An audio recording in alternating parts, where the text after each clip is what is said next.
gentlemen, the show is about to start in 2, 1.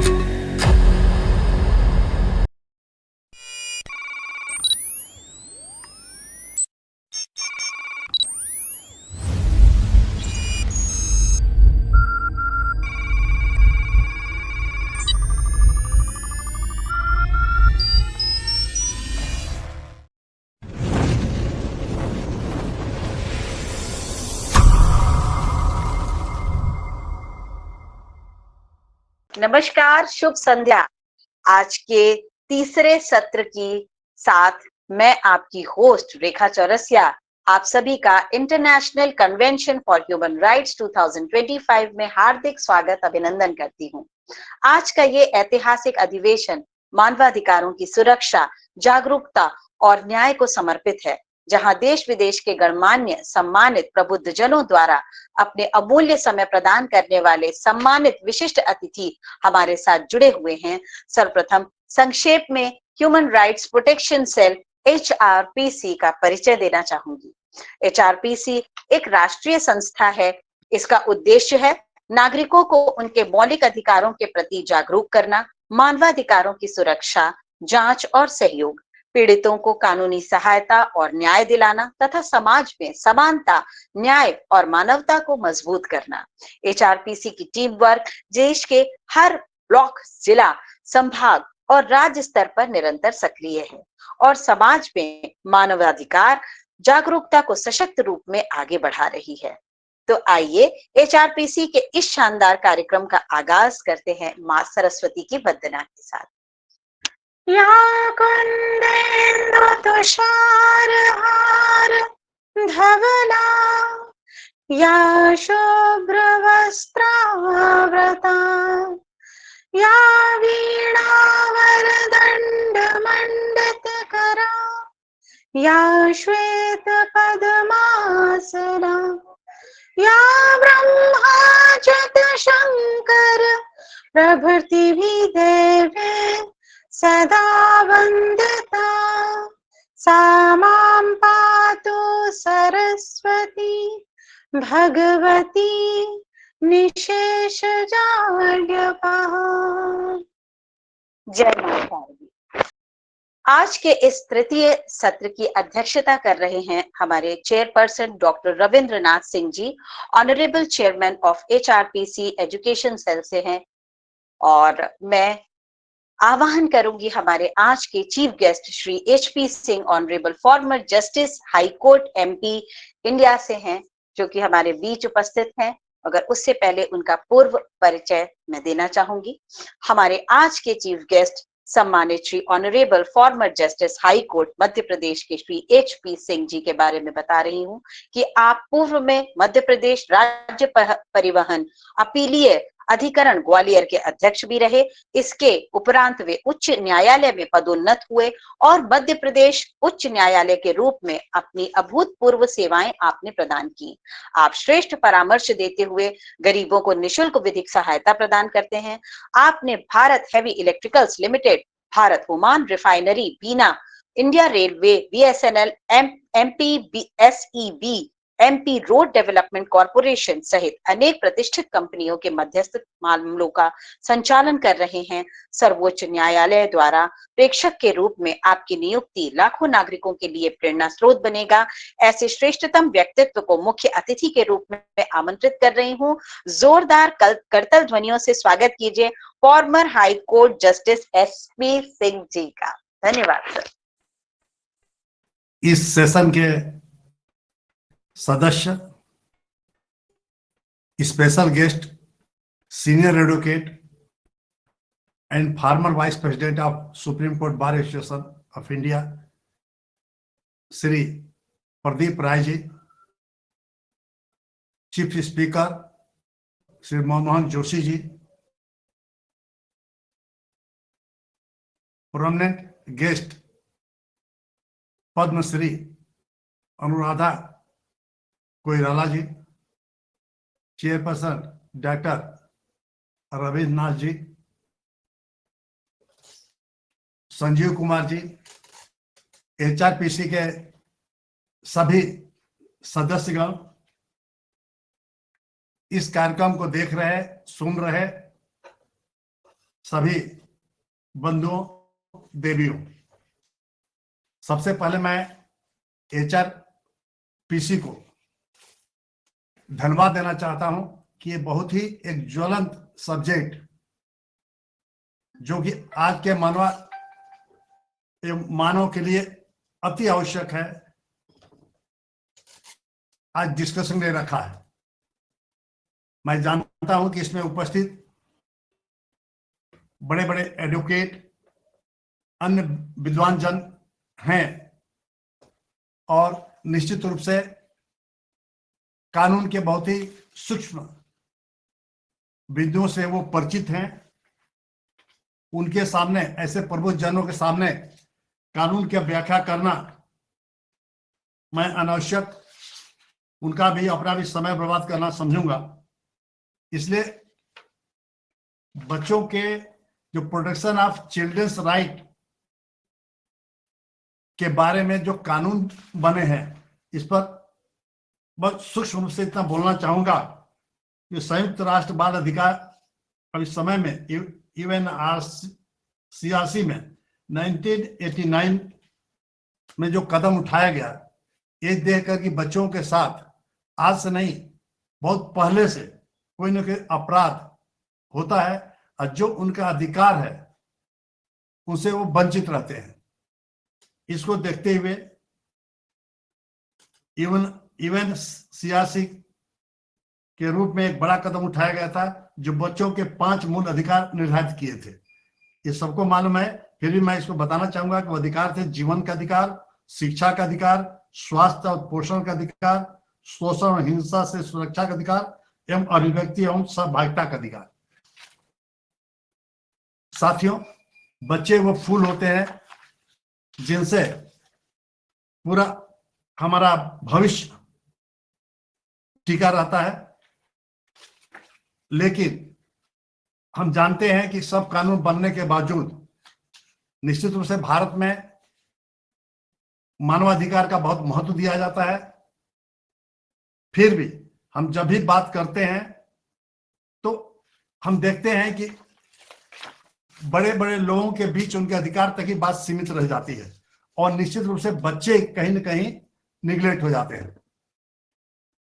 बच्चों के बारे में कई कानून बनाए गए और निश्चित रूप से उन कानून बनने के बाद भी जो आमूल चूल परिवर्तन होना चाहिए था, जो बच्चों को एक सेफ्टी मिलनी चाहिए थी, जो बच्चों के मानसिक रूप से स्वतंत्रता और एक निर्भय वातावरण मिलना चाहिए था, जिससे कि बच्चे अपने पैर पर खड़े हो सके, पढ़ सके, वो नहीं मिल पाता है।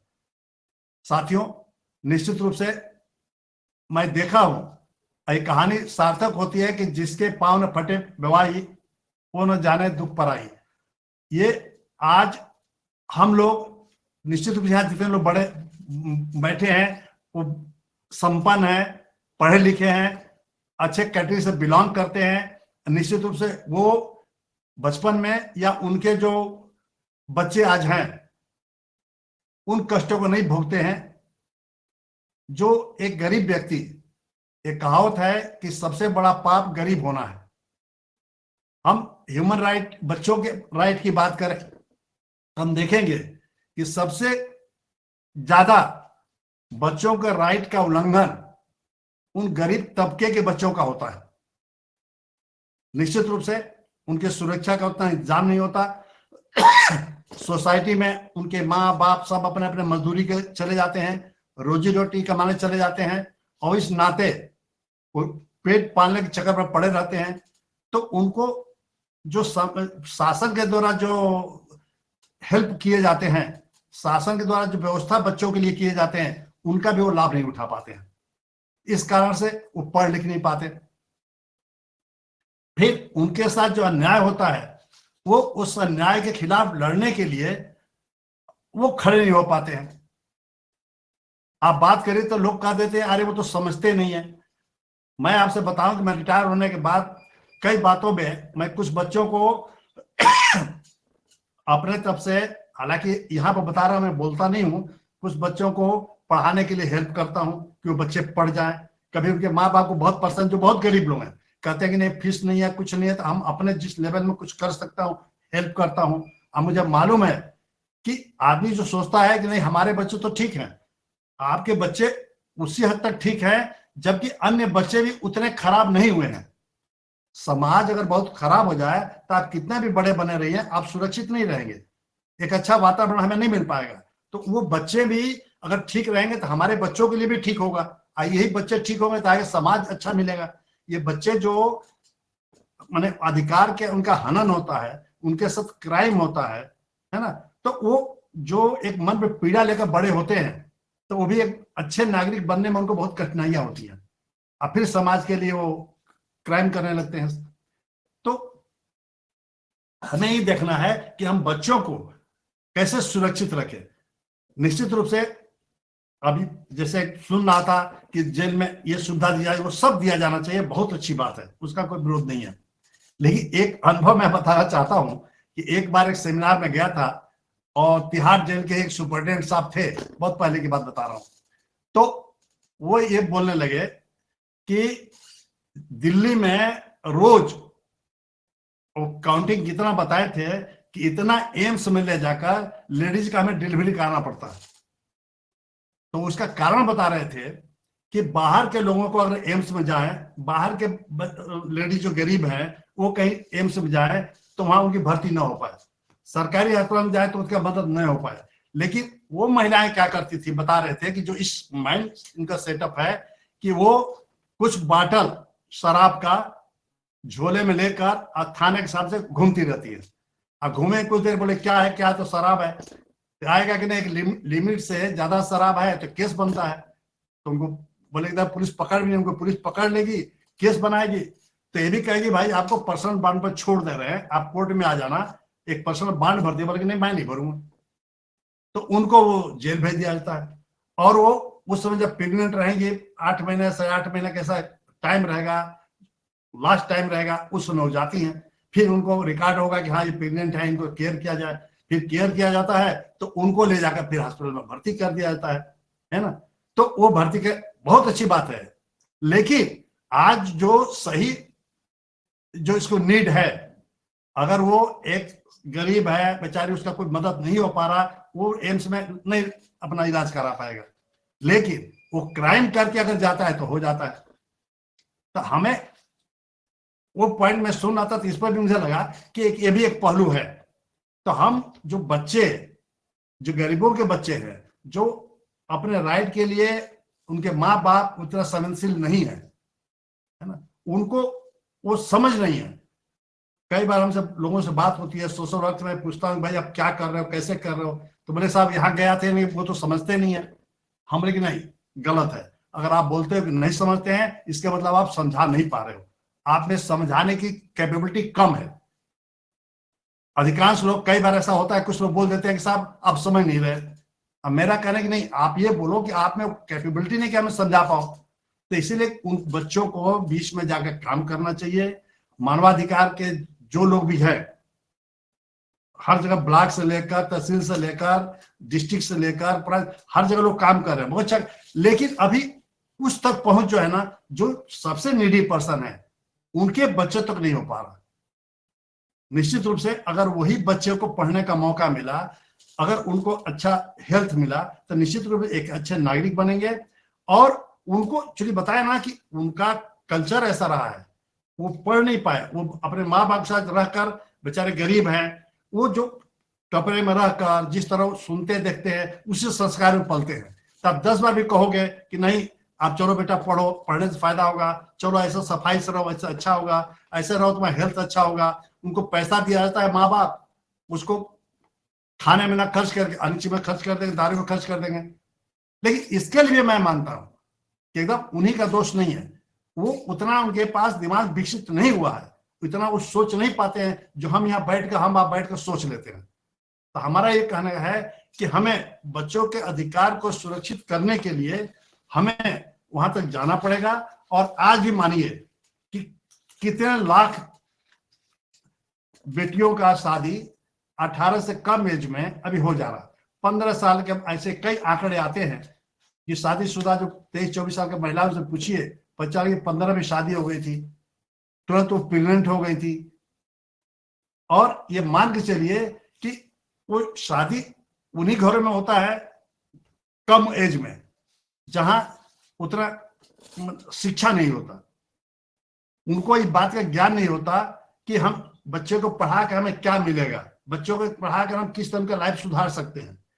तो ये मेरा कहना है कि हम लोगों का, जो भी लोग हैं, इससे बड़ा कोई सेवा नहीं हो सकता है कि हम उनके बीच जाए, उनको पूरा समझाएं, उनको नैतिक रूप से उनको कहें कि नहीं, वो नैतिकता क्या समझते हैं कि चूंकि हमारे सोसाइटी में 15 साल 16 साल की बच्ची अगर हो गई तो हमें शादी कर देना चाहिए, और उसको बहुत अच्छा मानते हैं।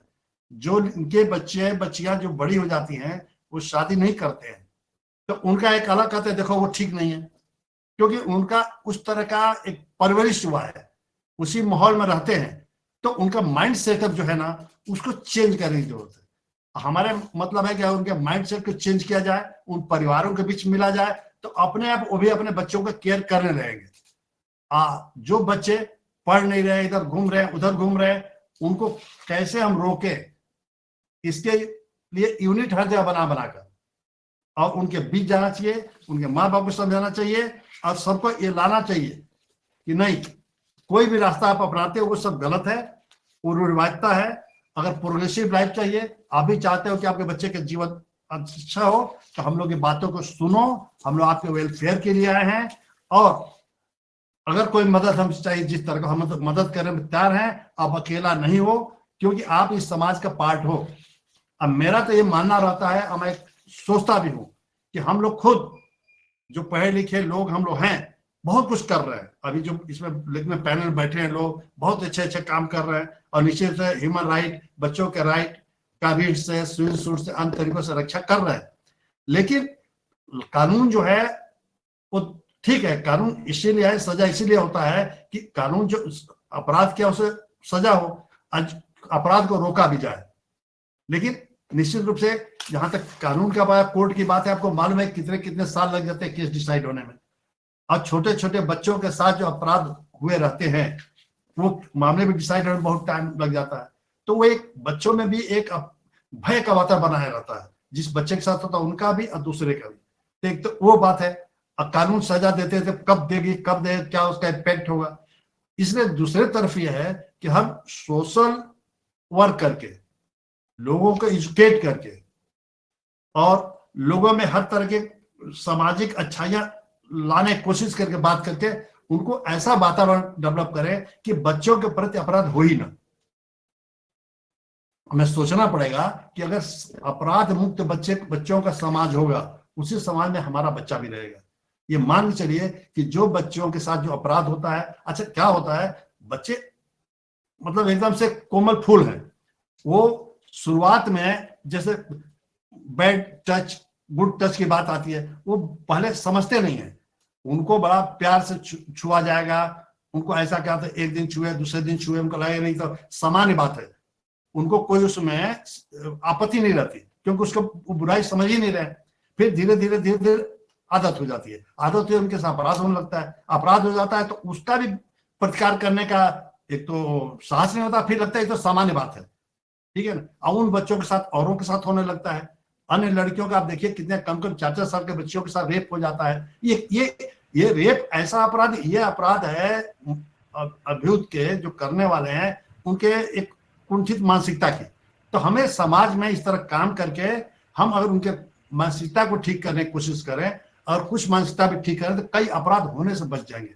तो इससे उनके हम राइट को ज्यादा प्रोटेक्ट कर पाएंगे। हमें लगा टाइम ज्यादा हो रहा, तो हम मेडिकल व्यू लेकर ये हम चाहेंगे। फिर ये भी कहूंगा कि आपसे बता दो, अपनी तारीफ नहीं, लेकिन मन में मेरे एक मन में हम भी मैंने मोदी जी की एक बात को लेकर कि मैं भी यही किया कि जो सर्विस करना था, जितना करना था किया, अब बहुत मैं भी नीचे से ऊपर उठा। तो एक मन में मेरे रहता है कि अब जो हो गया, अब जो बचे हुए शरीर का एक एक कण और बचे हुए जीवन के एक एक पल समाज के लिए, गरीबों के लिए, बच्चों के लिए लगे, हाँ, ये ईश्वर की कृपा होगी मेरे ऊपर। और आप लोगों ने हमें बुलाया, बोलने का मौका दिया, और मैं इस व्यू से काम करते हैं, मैं अपना संदेश भी आप लोगों को दे सका, और कहीं भी मेरी आवश्यकता किसी चीजों के लिए हो, हर जगह मैं खड़ा हूं, क्योंकि अब कोई ऐसी लाइबिलिटी ईश्वर की कृपा से नहीं है, बच्चे सब सेटिल हैं, मैं इसमें समाज के लिए हमेशा खड़ा हूं। बहुत बहुत धन्यवाद।